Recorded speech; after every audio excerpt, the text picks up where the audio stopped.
There is a reasonable probability that Stranger Things VR is not what you were expecting. If you were anything like me, you were probably excited by the trailer and early gameplay footage. They were enthralling, showcasing innovative mechanics that see you battling through a stylized adventure set in the world created by the hit TV show. What the trailer doesn't show is just how much of that experience takes place around you, operating at times more as an immersive psychological thriller than an actual game. In fact, at the core of reviewing Stranger Things sits a ponderous, elephantine question. Is this really a game at all? Or is this an interactive experience? It seems that Claws have set themselves the lofty ambition of combining the two, hoping to transcend both in order to become greater than either. As such, it's difficult to answer the question of what Stranger Things is. So perhaps we should focus on a different question. Is it any good? Stranger Things is a narrative-driven adventure with a much heavier focus on the narrative than the adventure. For those familiar with the source material, you take on the role of Vecna following his exile into Dimension X. Here you join him as he grows within his new powers and attempts to bend the sentient hellscape to his will. Fun times. Interspersed within this prequel-style narrative are interactive vignettes that overlap with the characters and events of the popular TV series. As the experience progresses, the story increasingly unfolds around the player, with the gaming mechanics added in seemingly to give you the illusion of participation as the dialogue rolls on, regardless of your actions. There are sections that incorporate an element of combat, but these are neither frequent nor varied. Similarly, there are innovative movement mechanics that almost take on a platform element. However, neither of these elements offer enough depth to carry the whole experience as a game. What gameplay elements do exist in Stranger Things VR have the hallmark creativity that Claws have previously displayed. As the first few chapters unfold, the focus leans towards the gaming elements, which initially show potential. Players can use one power to spread a vine-like corruption along the ground, which can then be used as an anchor to the stilt-like tentacle movement mechanics. This can then be used to vault into the air, allowing you to spread more corruption that you can use to traverse upon like some kind of demonic Tarzan. What action there is comes by way of telekinetic battles. There is a fairly intuitive system for bringing objects close and then hurling them at various lurking monsters, but this is the sole attack that the player is capable of throughout the entire affair. While it works, the requirement to always bring items towards you before being able to launch them is cumbersome and halting, failing to create anything resembling a fluid combat system. Combining these powers takes a little practice, but work well enough that you can see it could have been quite engaging had they been developed and expanded upon. However, Stranger Things VR is only a small part game, and as such, the gameplay never evolves beyond this early stage. As the story unfolds, these mechanics are shelved in place of increasingly limited interactions within static scenes, dashing any hopes for an action-packed adventure in the Stranger Things universe. The 3.5-hour immersive experience encompasses elements of all 4 seasons of the show.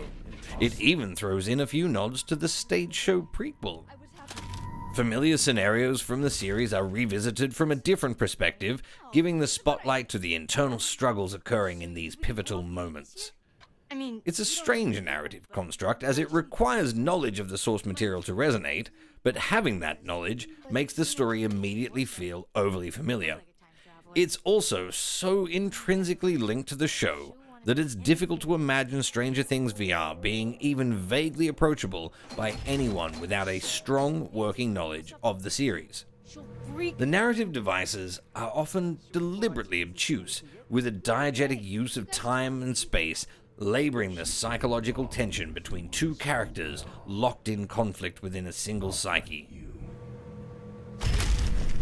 The story suffers terribly from pacing issues, and the narrative gets lost within its own distorted framework, often feeling aimless and repetitive.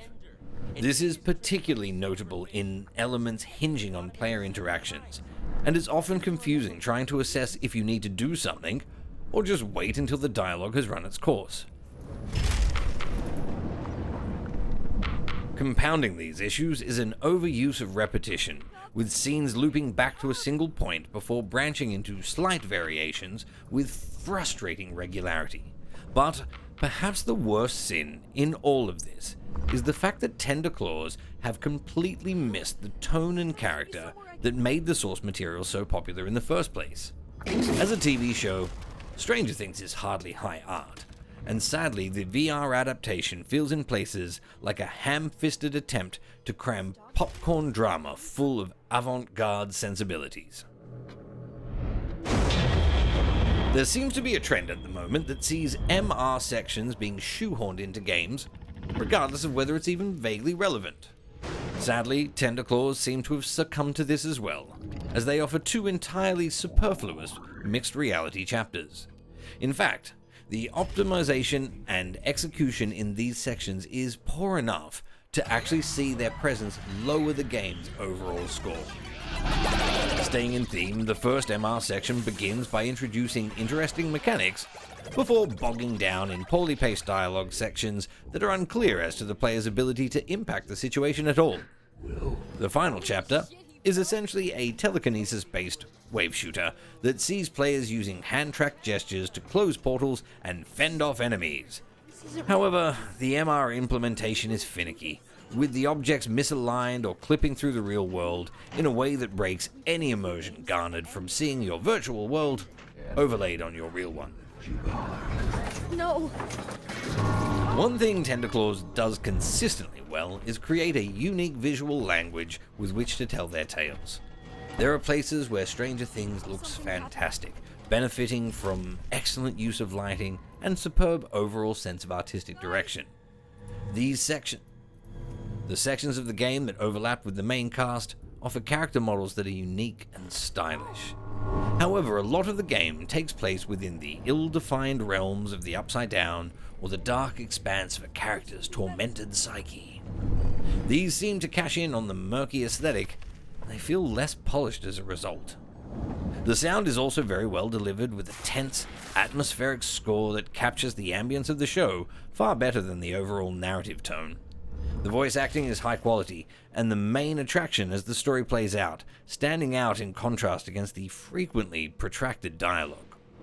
Despite my criticisms, there are a few scenes that use these audiovisual components to great effect, creating an intensely brooding atmosphere. In these moments, it's obvious that Tender Claws have some real talent, demonstrating a deep potential far beyond what's being realized in Stranger Things. At its core, Stranger Things feels conceptually confused. Interesting mechanics are squandered as diversions, feeling like a sideshow attraction amongst the disjointed progress of the narrative.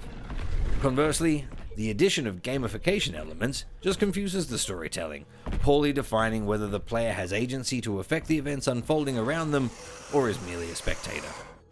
Despite some well-wrought and original gaming elements, there is a limited amount of actual gameplay on offer, and those looking for a traditional gaming experience will likely be disappointed.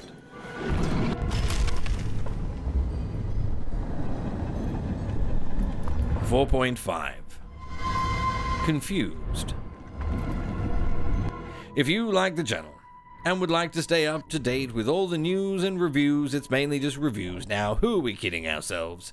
Click the subscribe button now.